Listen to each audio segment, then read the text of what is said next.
नमस्कार दोस्तों, स्वागत है आपका मेरे चैनल में। हम बात कर रहे हैं उत्तराखंड के राष्ट्रीय उद्यानों के बारे में। थोड़ा सा उत्तराखंड के राष्ट्रीय उद्यानों पे एक नज़र डाल देते हैं। राष्ट्रीय उद्यान एक ऐसा उद्यान होता है जिसे किसी राष्ट्र की प्रशासन प्रणाली द्वारा औपचारिक रूप से संरक्षित करा गया हो।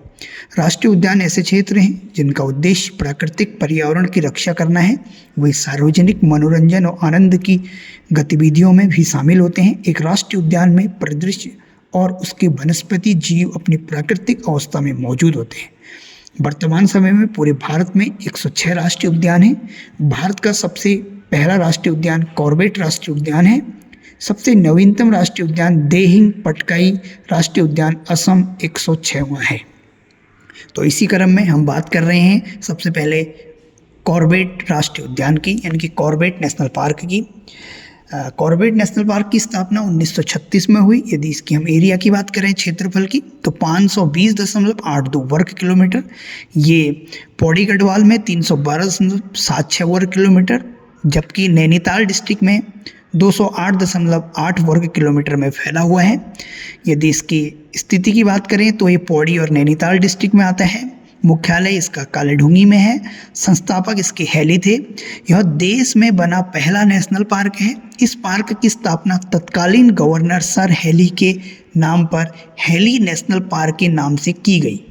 इसकी स्थापना बंगाल टाइगर की रक्षा करने के लिए की गई।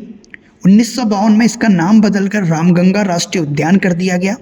सन 1957 ईस्वी में महान प्रकृति प्रेमी जिम कॉर्बेट के नाम पर इसका नाम बदलकर कॉर्बेट राष्ट्रीय उद्यान कर दिया गया। इस राष्ट्रीय उद्यान में सबसे अधिक पर्यटक आते हैं। इसके बाद राजाजी व फूलों की घाटी में सर्वाधिक पर्यटक आते हैं। यह भारत का ही नहीं बल्कि एशिया का सबसे बड़ा राष्ट्रीय पार्क है। इस उद्यान का प्रवेश द्वार ढिकाला रामनगर में स्थित है। 1 नवंबर 1973 ईस्वी को विश्व वन्य जंतु कोष WWF द्वारा भारत का पहला बाघ संरक्षण घोषित किया गया। यहाँ से प्रोजेक्ट टाइगर योजना शुरू की गई। बाघ के साथ यहाँ घड़ियाल के संरक्षण की भी विशेष व्यवस्था की गई है। इस राष्ट्रीय उद्यान के मध्य पाटलीदून स्थित है। इस राष्ट्रीय उद्यान के मध्य पश्चिमी रामगंगा नदी बहती है। अप्रैल 2012 में पार्क के चारों ओर 500 मीटर के क्षेत्र को साइलेंस जोन घोषित किया गया है। 2013 में बाघों की रक्षा के लिए यहाँ केंद्र की सहायता से 118 सदस्यीय स्पेशल टाइगर प्रोटेक्शन फोर्स का गठन किया गया है। जिम कॉर्बेट म्यूजियम कालीढूंगी में स्थित है। इस पार्क के वर्तमान में 250 बाघ हैं। यह नेशनल पार्क 4 जोन में बटा है: Bijrani range, Dhikala range, Jhirna range, Durga Devi range. Note: Jim Corbett का पूरा नाम जेम्स एडवर्ड कॉर्बेट था। Thank you.